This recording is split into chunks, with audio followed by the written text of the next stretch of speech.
Welcome to A Magical Life, Health, Wealth and Weight Loss. I'm your host, Magic Barclay, lead practitioner at Holistic Natural Health Australia and #1 best-selling author. In this podcast, I aim to give you practical tips on how to accelerate and sustain your health, increase your financial, spiritual and emotional wealth, and to look at something that haunts many of us needlessly, weight loss. Now, sit back and enjoy, because it is time for you to create and truly discover a magical life. Welcome back to A Magical Life. I'm your host, Magic Barclay, and today Kate Glendon joins us. She is a dynamic, forward-thinking, master's-level public health professional with experience in community health promotion and prevention with a focus of total wellness. She leads with her heart and listens to her clients to develop their vision statement, create a roadmap towards their change. As a certified professional coach, Kate can help you clarify your goals, identify obstacles holding you back, and then come up with strategies for overcoming each obstacle. In creating these strategies, she targets your unique skills and gifts by helping you to make the most of your strengths. She provides support you need to achieve long-lasting change. Welcome, Kate. Hello, thank you so much for having me. It's great to be here. And it's great to have you here. Now, I ask all of my guests a standard 3 questions, and everyone gives me different answers, which is great. Here's your first one. What can your expertise do to accelerate health, not just physical, but also emotional and spiritual health? That's a great question. And I love that it, incorporates more than just one part. So what I love to think is my expertise is I like to think of health as a wheel, and it has all different parts in it. And so there's physical, there's emotional, there's spiritual. There's also finances, relationships, emotions, spirituality, among other things. And so when your wheel is kind of missing a spoke, it affects your whole total and body and wellness. So you have to have all of them kind of working together to have that wheel roll.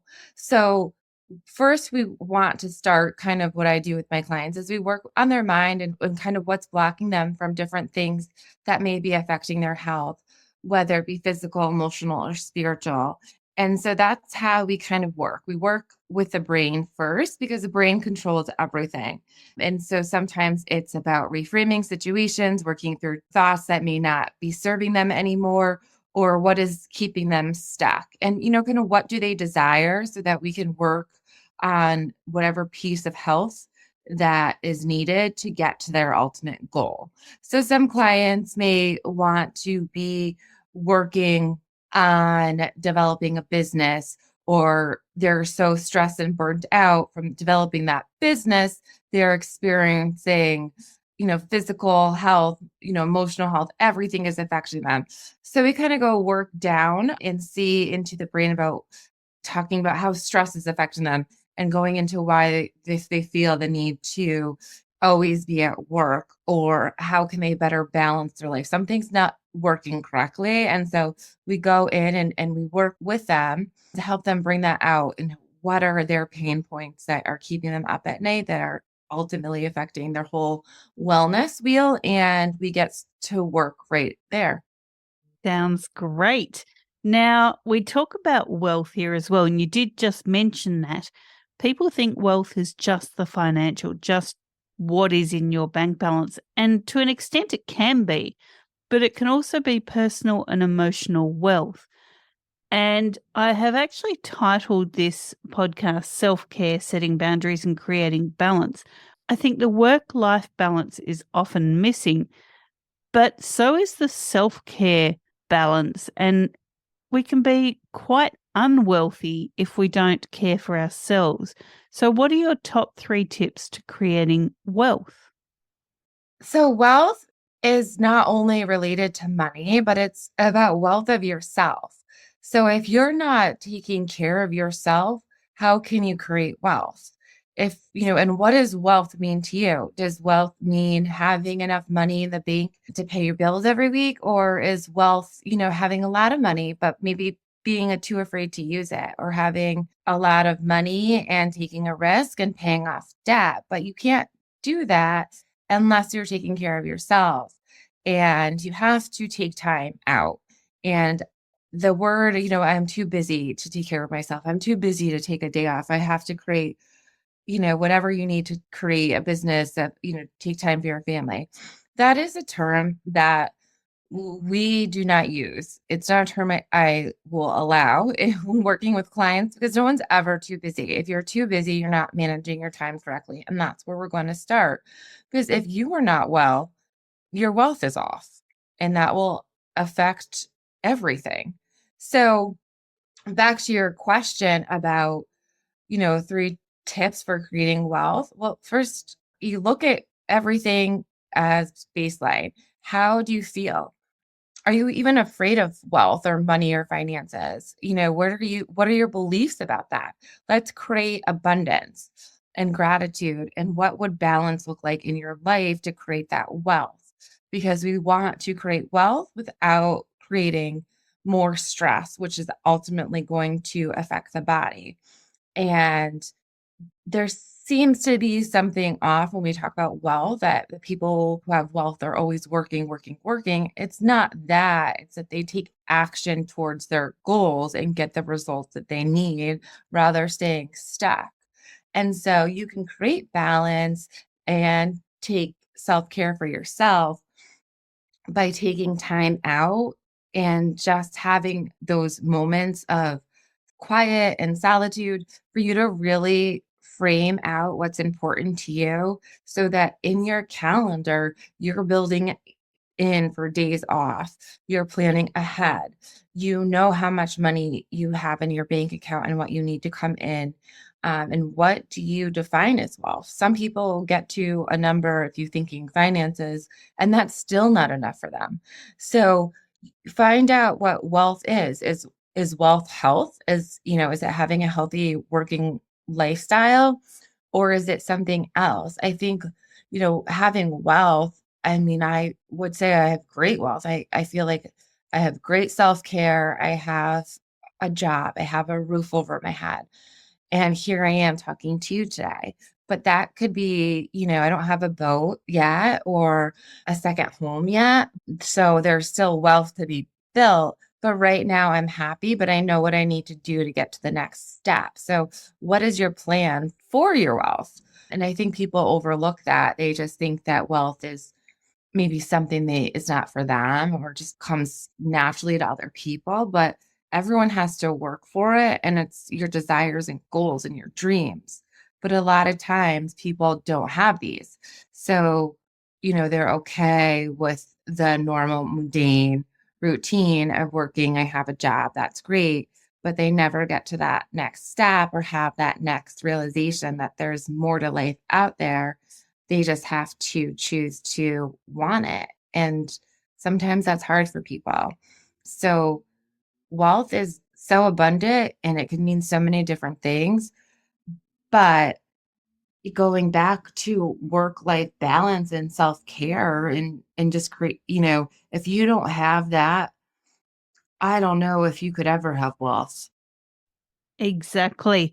And our final standard question is around weight loss. Many people battle with this, and, maybe they look at coaches and think, well, you've never had a problem. What would you know?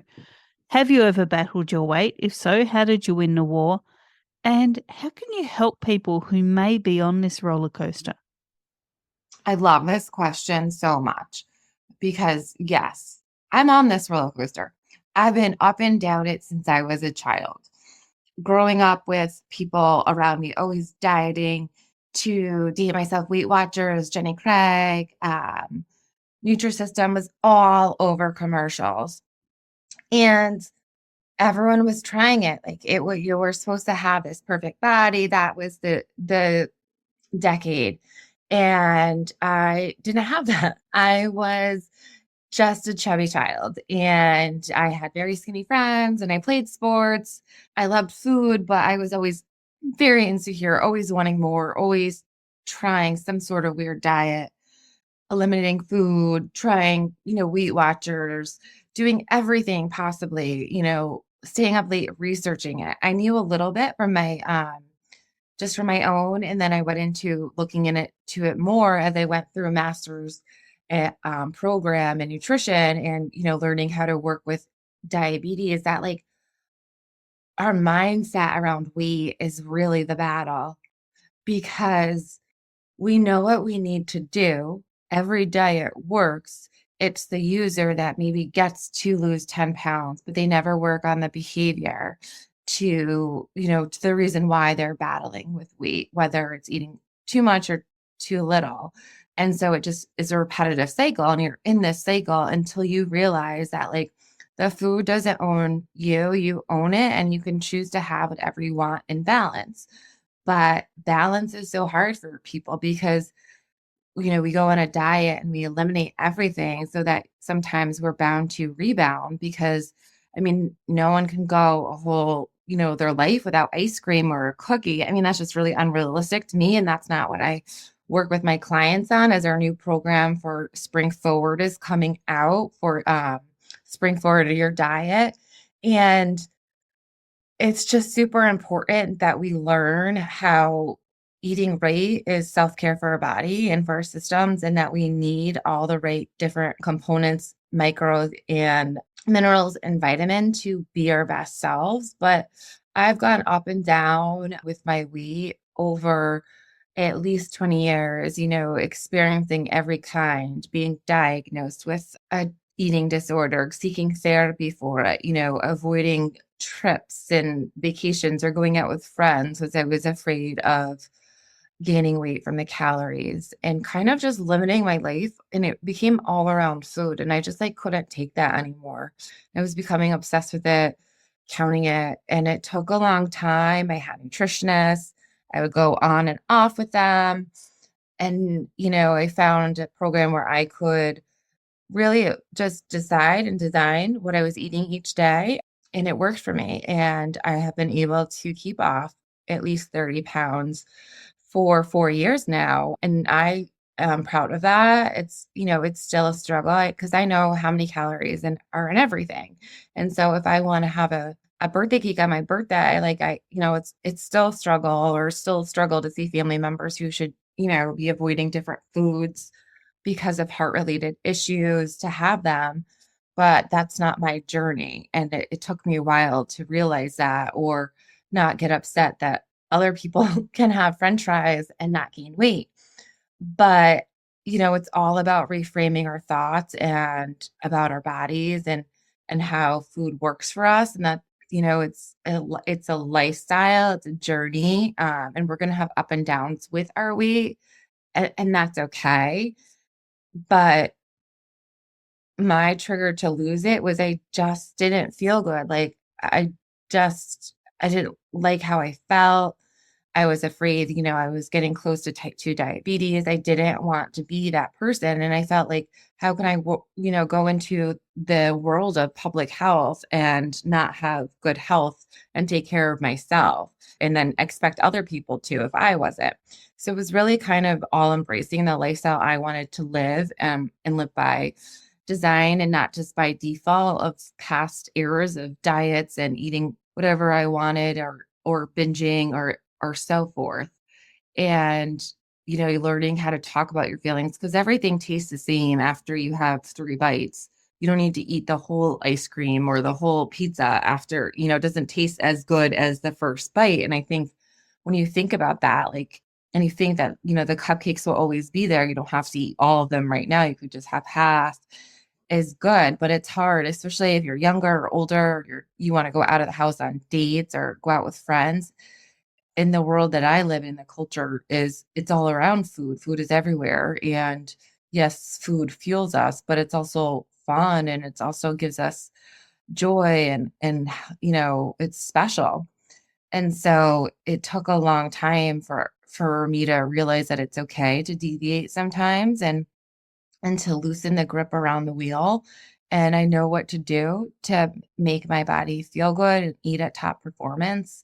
And so that's what I try to do because I need to be at top of my game to be the professional that I want to be. I love that answer. Thank you. Now, we've covered a fair bit already, Kate, and now I'm opening the floor to you. What's something that you feel the listeners need to hear today?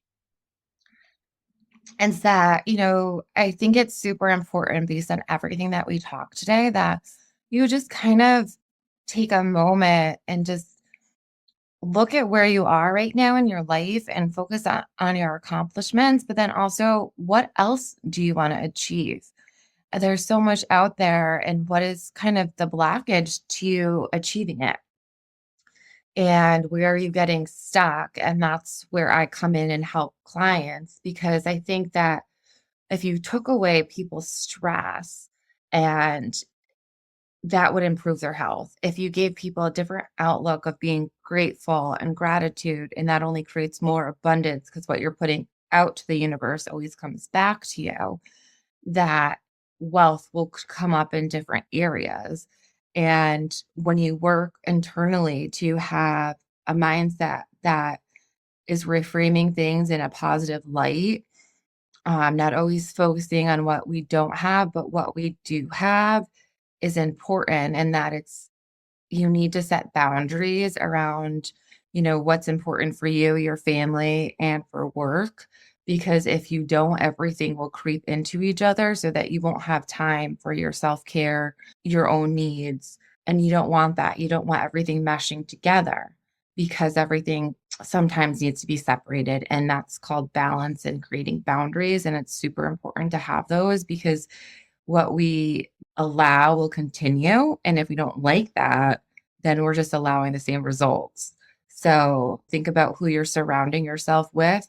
Are they supporting you or not supporting you? Like, how high do you want to raise your vibration? And those are the people that should surround you.